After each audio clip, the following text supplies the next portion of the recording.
Rich Calkins joined, as usual, with head coach of Traverse City West, James Wagner. And, Coach, last Friday night, we traveled down to one of the best teams in all of the state, down to Grand Blanc. And, man, that team speed from Grand Blanc really showed out on the field. Yeah, it did, definitely. Great team. They definitely have some quality players, but we helped them out with a lot of things that we were doing wrong too. Um, I felt like we just played a sloppy game with pre-snap penalties, a lot of those things that just put us behind the sticks. And it's hard to win games when you're behind the sticks like that. And we didn't play complimentary football at all. Like special teams wise, we didn't help ourselves out with field position. I don't think we started or had a drive that started for them on the other side of the 50. And it's really hard to win games when you put yourself and your team in that position. So I think, it was a very learnable, teachable tape. And, for us, it was just simply being able to kind of refocus and recenter. And you need those games sometimes in order to get exposed and expose yourselves and your weaknesses and make sure that you can concentrate on those things moving forward, especially going into conference play. Yeah, no doubt about it, Coach. We're 1-0 in conference play right now. It's homecoming this Friday at Thurlby Field. A real good team coming into town with Midland, a team we really should match up with really well. And I think should be a highly entertaining football game. Yeah, I think I agree right there with you wholeheartedly in the fact of these are two teams that are pretty evenly matched, and dating back to last year of how close that game was, coming down to the final play there. It'll be very similar in my mind of what this game should look like. On film, we're very comparable defensively. We are who we are, and we challenge you to attack our zones, and we'll put some pressure on you at times, just like they will.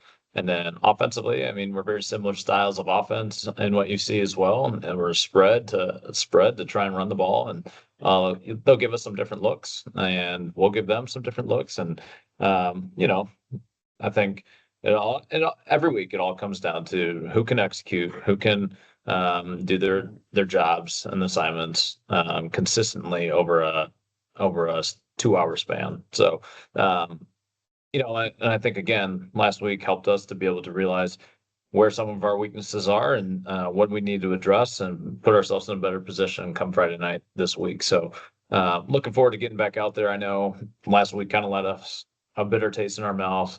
And honestly, getting back on the field, the practice field on Monday was just such a relief to be able to get back in the swing of things and get back working again, to right the wrongs. And I know there's a little bit of extra motivation going into this week too. Not only is it homecoming, but just from what happened last year, losing on the 2-point conversion play and just being so close, which ended up being the conference, the difference in the conference title.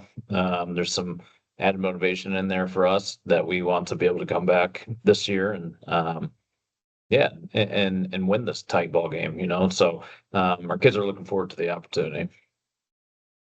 Right. Coach, one of the players we'll have to really key on is number 3, a running back, LJ Gillahue. He looks like he's one of their main guys that totes the rock. Yeah. And Midland always has a ball carrier that's pretty good with the rock in their hands. And this year it's LJ, and I think he's dynamic. He's able to make a play happen at any moment anywhere on the field. We'll have to do our best to contain him. And I think, these guys are going to do what they can to be able to make sure that he's featured in their offense. So, yeah, I think our guys are well prepared for that. I think they've definitely prepared to make sure that we can contain him. And we're going to give them different looks and different fits on how we're going to attack their offense. But, yeah, I trust the coaches and what they're scheming up and just trust our kids to go out there and execute at the end of the day. Yeah. Coach, looking forward to having a big homecoming crowd there at Thurlby Field. Should be a great night for high school football. And as always, go Titans. Go Titans. Yeah. Weather looks promising. Looking forward to just being out there for homecoming and seeing some of the alumni back around. It should be a fun night for West football. Yeah, for sure. Coach, as always, appreciate you joining us here on the Michigan Trailers Coaches Corner. Thanks for having me. Appreciate it. Thanks. Hi folks, Jim Jeffers for Michigan Trailers in Traverse City, Northern Michigan's value leader in utility trailer sales. As the seasons change, it's time to clear some space with our annual summer sell-down sale. With over 200 trailers in stock, clearly priced to move, you will find the right one at the right price to solve all your hauling needs. Move quick. Take advantage of the best selection. See us today on US 31 South across from Menards Traverse City or visit us online at michigantrailers.com.